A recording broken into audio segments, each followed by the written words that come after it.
ಈಗಲಾದರೂ ಗೊತ್ತಾಯ್ತಾ ಇವನೆಂಥ ರೋಗ ಅಂತ?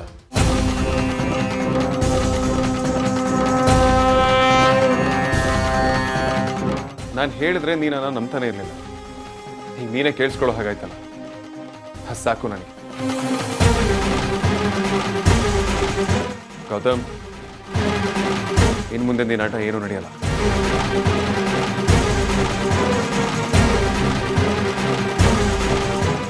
ಏನ್ ಹೇಳ್ತಿದ್ದೀರಾ ವೇದಾಂತ್? ನಾನೇನು ಕೇಳಿಸ್ಕೊಂಡಿಲ್ಲ.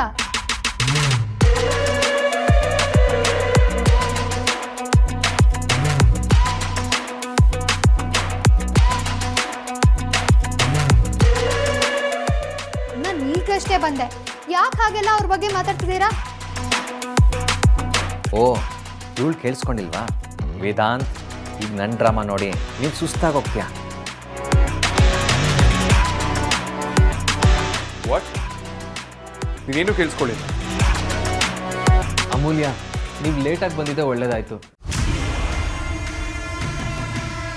ಇಷ್ಟೊತ್ತು ಸಂಸ್ಕಾರ ಇರುವಂಥ ಹೆಣ್ಮಕ್ಳು ಕೇಳಿಸ್ಕೊಳ್ಳೋ ಅಂಥದ್ದು ಇಲ್ಲೇನೂ ನಡೀಲೇ ಇಲ್ಲ.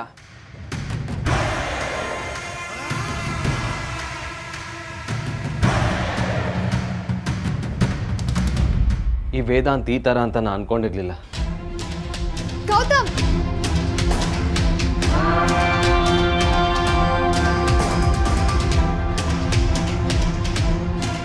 Look, listen. ಅವ್ರ ಆ ಥರ ಬೇಜಾರು ಮಾಡ್ಕೊಂಡು ಹೋಗೋ ಥರ ಏನ್ ಮಾಡ್ದೆ ನೀನು? ಛೇ,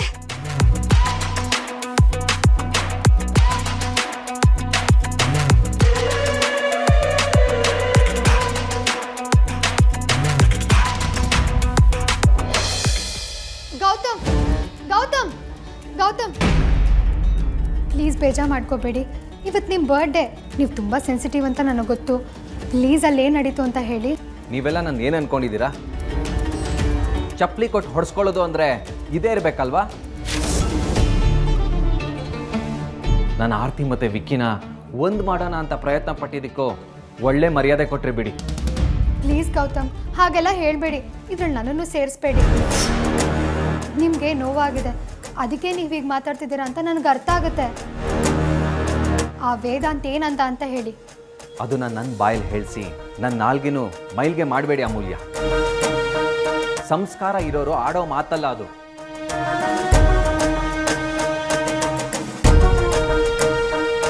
ಅವ್ರ ಪರವಾಗಿ ನಾನು ನಿಮ್ಮ ಹತ್ರ ಕ್ಷಮೆ ಕೇಳ್ತೀನಿ. ಅಲ್ಲಿ ನಡೆದಿರೋದ್ರ ಜಿಷ್ಟಾದರೂ ಹೇಳಿ ಗೌತಮ್. ನನಗೆ ಮೊದಲನೇ ದಿನದಿಂದನೂ ಅವ್ನು ಕಂಡ್ರೆ ಅಷ್ಟಕ್ಕಷ್ಟೇ. ಆದರೆ ನಿಮ್ಮ ಮತ್ತು ಆರ್ತಿ ಮುಖ ನೋಡಿಕೊಂಡು ನಾನು ಇಷ್ಟು ಮುಂದುವರೆದಿದ್ದು.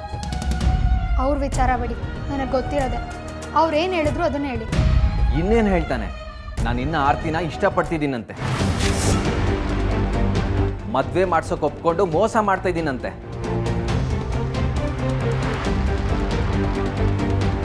ನಾನು ಯಾಕೆ ಹಾಗೆಲ್ಲ ಮಾಡ್ತೀನಿ ಅಮೂಲ್ಯ? ನನಗೆ ಇಂಥ ಯೋಚನೆ ಕೂಡ ಬರಲ್ಲ. ಜನ ಹೀಗೂ ಕಲ್ಪನೆ ಮಾಡ್ಕೋಬೋದು ಅಂತ ನಂಗೆ ಈಗಲೇ ಗೊತ್ತಾಗಿತ್ತು.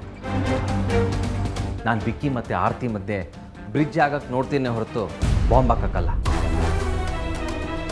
ಆದರೆ ಇವತ್ತು ವೇದಾಂತ್ ಬಳಸಿದ ಭಾಷಣ ನಾನು ನನ್ನ ಲೈಫಲ್ಲೇ ಮರೆಯಲ್ಲ. ಯಾವ ಪೊರ್ಕಿಗಳು ಆ ಥರ ಮಾತಾಡಲ್ಲ. ಸಾರಿ ಗೌತಮ್, ಅವ್ನು ಈ ಥರ ಎಲ್ಲ ಮಾತಾಡ್ತಾನೆ ಅಂತ ನಾನು ಅಂದ್ಕೊಂಡೇ ಇರಲಿಲ್ಲ. ಅವನನ್ನು ನಾನು ವಿಚಾರಿಸ್ಕೊಳ್ತೀನಿ. ಬೇಡ ಅಮೂಲ್ಯ, ಈಗಾಗಿದ್ದೆ ಸಾಕು. ನನ್ನ ಬರ್ತಡೇ ದಿನನೇ ಒಳ್ಳೆ ಗಿಫ್ಟ್ ಸಿಕ್ತು. ಇನ್ಮೇಲೆ ನಾನು ಆರ್ತಿ ಮತ್ತು ವಿಕ್ಕಿ ವಿಚಾರಕ್ಕಿಲ್ಲ. ಈ ಫೇಕ್ ಮದುವೆ ಸವಾಸನೆ ಸಾಕು. I am sorry. ಇನ್ನು ಮುಂದೆ ಈ ವಿಚಾರದಲ್ಲಿ ನಾನೇನೂ ಹೆಲ್ಪ್ ಮಾಡೋಕ್ಕಾಗಲ್ಲ.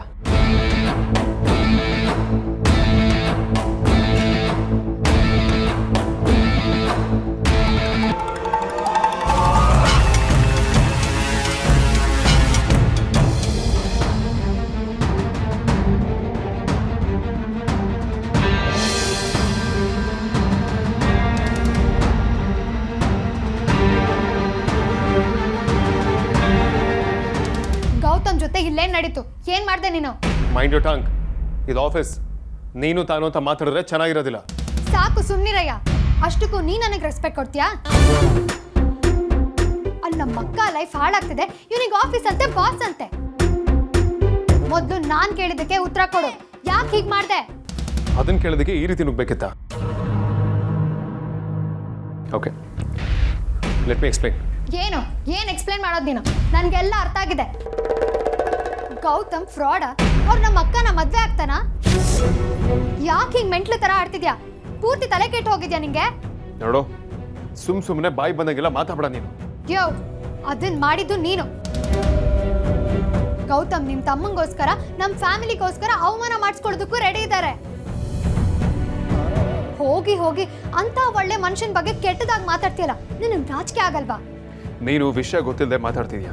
ಸಾಕಪ್ಪ ಸಾಕು. ನಿನ್ ತಲೆಯಲ್ಲಿರೋ ಭ್ರಮೆಗಳನ್ನ ನನ್ನ ಮೇಲೂ ಹೇರ್ಬೇಡ. ಗೌತಮ್ ಎಷ್ಟು ಬೇಜಾರು ಮಾಡ್ಕೊಂಡಿದ್ದಾರೆ ಗೊತ್ತಾ? ಈಗಾಗಲೇ 10 ಸಲ ಕಾಲ್ ಮಾಡಿದ್ದೀನಿ, ಅವ್ರು ರಿಸೀವ್ ಮಾಡ್ತಾ ಇಲ್ಲ. ಮದ್ವೆಗೂ ಹೆಲ್ಪ್ ಮಾಡಲ್ಲ, ಮಂಟಪಕ್ಕೂ ಬರಲ್ಲ ಅಂತ ಹೇಳೋಗಿದ್ದಾರೆ. ಈಗ ನಾನೇನ್ ಮಾಡ್ಲಿ?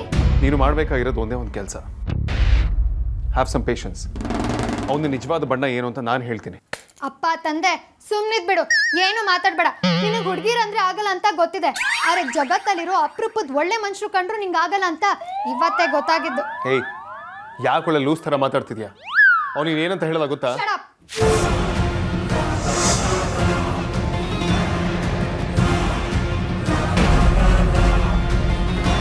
ನೀನ್ ಒಂದೇ ಒಂದು ಮಾತು ಗೌತಮ್ ಬಗ್ಗೆ ಆಡಿದ್ರು ನಾನ್ ಸುಮ್ಮನಿರಲ್ಲ. ನೀನ್ ಏನ್ ಮಾಡ್ತೀಯೋ ನಂಗೆ ಗೊತ್ತಿಲ್ಲ. ನೀನ್ ರಿಕ್ವೆಸ್ಟ್ ಮಾಡ್ತೀಯೋ, ಕನ್ವಿನ್ಸ್ ಮಾಡ್ತೀಯೋ, ಕೈ ಮುಗಿತೀಯೋ, ಕಾಲು ಹಿಡಿತೀಯೋ, ನಂಗೆ ಅದೆಲ್ಲ ಗೊತ್ತಿಲ್ಲ. ಆದ್ರೆ ಗೌತಮ್ ಮೊದ್ಲಿನ ಥರ ಆಗ್ಬೇಕಷ್ಟೇ.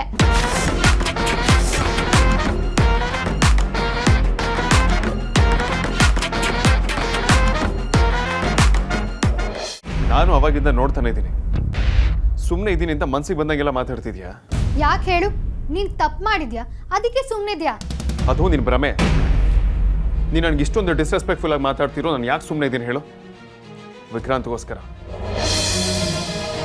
ಈ ಗೌತಮ್ ನನಗೆ ಯಾರೂ ಅಲ್ಲ.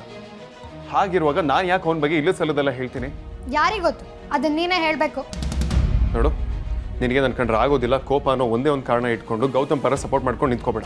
ಯೋ, ನಾನು ಯಾರ ಪರನೂ ನಿಲ್ತಾ ಇಲ್ಲ. ನನಗೆಲ್ಲದಕ್ಕಿಂತ ಹೆಚ್ಚಾಗಿ ನನ್ನ ಅಕ್ಕ ಮತ್ತೆ ನನ್ನ ಫ್ಯಾಮಿಲಿನೇ ನನಗೆ ಇಂಪಾರ್ಟೆಂಟು.